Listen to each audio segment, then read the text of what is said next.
All right. All right. So this is the National Air Toxics Assessment, blah blah, however you want to put it. Yeah. So basically, as far as the gradient goes, the darker the color, the higher the cancer risk.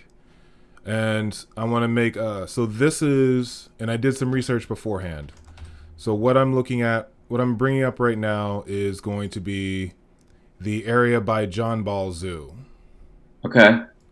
So as you can see, this is where all those Butterworth plants are. And you can see that this corresponds more with the higher levels of cancer risk Okay. as far as air quality goes. So it does get a little confusing because here, this is one of the worst air quality sections I found in the state. Okay. And this corresponds more with the higher cancer levels. And this is right next to John Ball Zoo, Okay. which is a little concerning because I used to live in that area. Okay. So just going back to Kalamazoo, we see that it does seem like the levels, at least the reported air quality levels, are lower by some regard. Now, that could Okay. be just the reporting aspects because up here is where you would expect. Let's see here. Here's Western Yeah. Because Main Street right here. it's like there's a single EPA monitoring station at, I think, by the fairgrounds. I don't think that there are Which would be like up more around here. the fairground. Fairgrounds is actually over here. Yeah, the Kings Highway fairgrounds. over Yeah. here. Yeah. Yeah. So I don't know where the monitoring stations are, or if there are more, but I know for sure there's one there. There's not that many though. Yeah.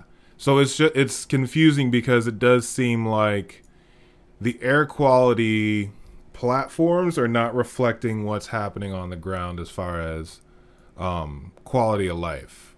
Right. So, but you've got the cancer risk scale. Is there another scale for respiratory issues like asthma or something? Not on this. This basically is just let's see here. Go over to layers.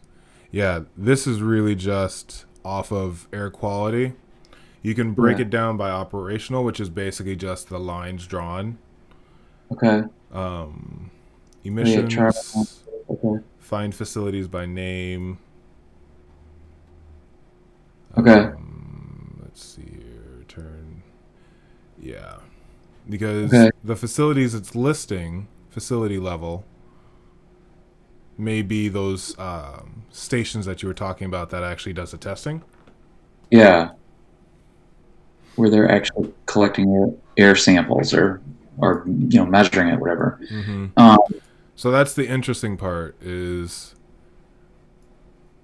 the the data and what that represents and how it does seem like there's a glaring um, omission here that would be needed here because it's not taking into effect what's that plant called? graphic packaging. Graphic packaging. It doesn't even seem Yeah. to be taking into effect graphic packaging, which would be more in.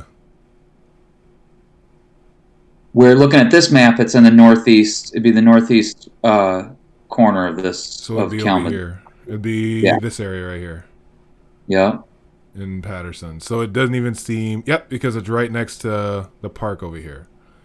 Yeah. Correct. And it's one of those things where this facility should be the one that is resonating the highest levels. Right. But Because. this doesn't show that. Mm-hmm. Right.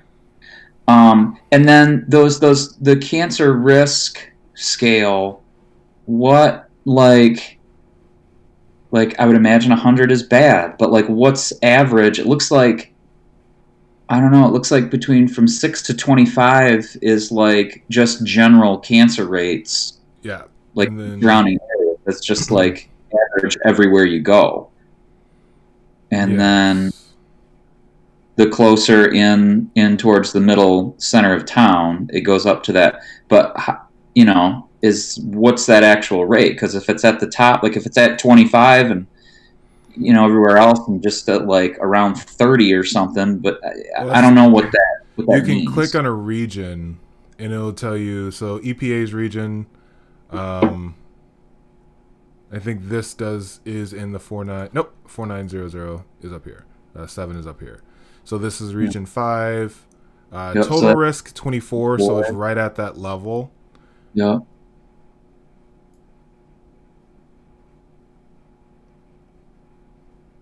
Okay. So I'm not really All right. sure what that means by biogenetic. Well, I feel like then that this doesn't match up with what was presented in his That's the thing. I'm more than I believe Brandy as far as the risks on the ground, but as far as from a macro level, the information that was provided just doesn't sync up. right, right. Because I'm gonna stop sharing real quick, and I'm gonna show you the websites that the data initially came from.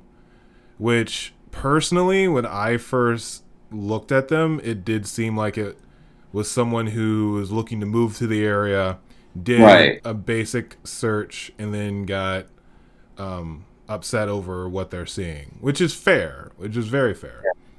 Yeah. So this is the standard best places, and then they went off of health index cost, and this is 504. So this is that Grand Rapids area Right. that had the high levels of Right. um, And like the air quality, what did it say air US quality. average is? Go Uh, back up to the air quality piece. I don't think Uh, air quality has come up yet. oh, there's water quality, but not air Water quality. quality. So this is already it's below the U.S. average. Yeah. U.S. average for health index. This is well below. Superfund air quality. So this is Air quality. average is 58. This is 55. Yeah. Okay. So this is, And but again, this is that area by John Ball Zoo that had those noticeable high yeah. levels on the that National Air Toxics Assessment website. Right. So if we go to, thinking about the best way of doing it without having to go out. Oh, see, I didn't see these. So he actually took these charts right from this website. Yep.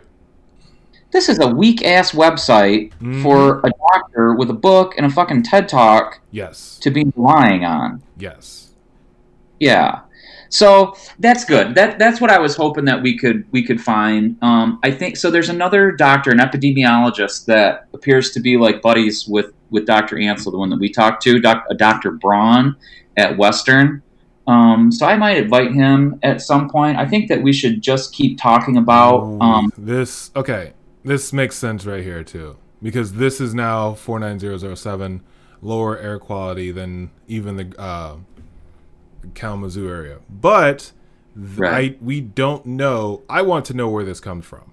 It says this is based off of the National Air Toxics Assessment, but it Yeah. doesn't match up. Yeah.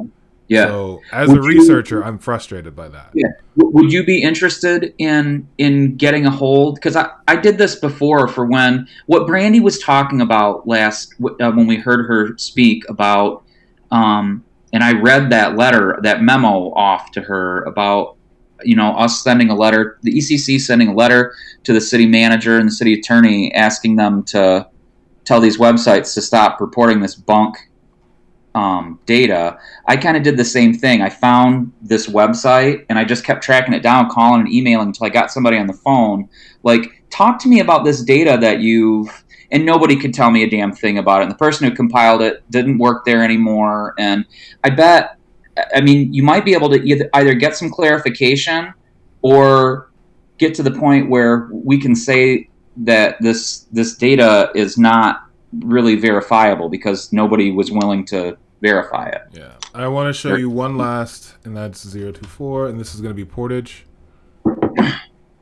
just so you can have a basis, because we did Grand Rapids, Kalamazoo now.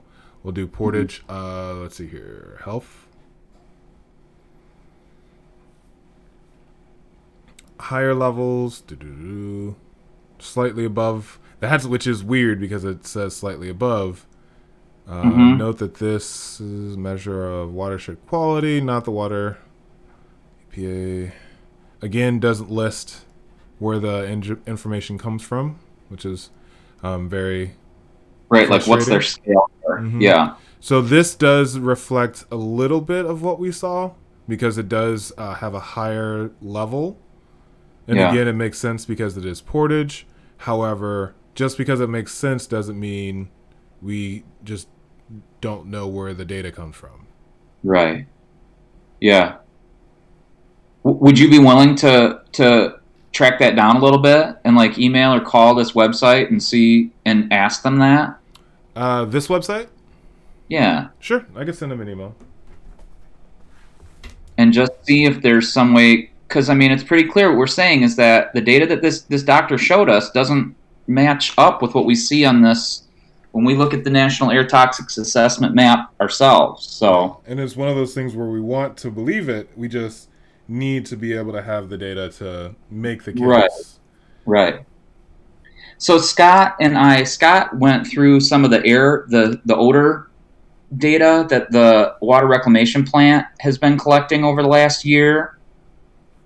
Um, and so they're doing the state is doing like air toxic assessment basically, and I think basically based on that data that Scott and I were looking at, and if that's the data they're using, it doesn't show, at least for using hydrogen sulfide as a marker to indicate, because there's dozens of other compounds. Yes. Um, but the hydrogen sulfide level, it, based on Kalamazoo Water Reclamation Plant's pretty robust data over a year, doesn't show the levels of that rising to any near any toxicity level, like based either on CDC or like state levels. I think there's a separate EPA level. There's a couple of different like sources that Scott kind of was looking at. So Mm-hmm. I don't know. I still haven't seen any data that backs up Brandy's claim. Yeah, and I'm waiting to see. I want to see the data for the epidemiologist because it makes complete sense. It's just there's a gap between what he presented here and Yeah, the website that this is supposedly tying back to. right. So okay, awesome. Well, thanks for. Do you want to send me the link to that YouTube video? You said you're just So gonna put it on right now YouTube. I'm just gonna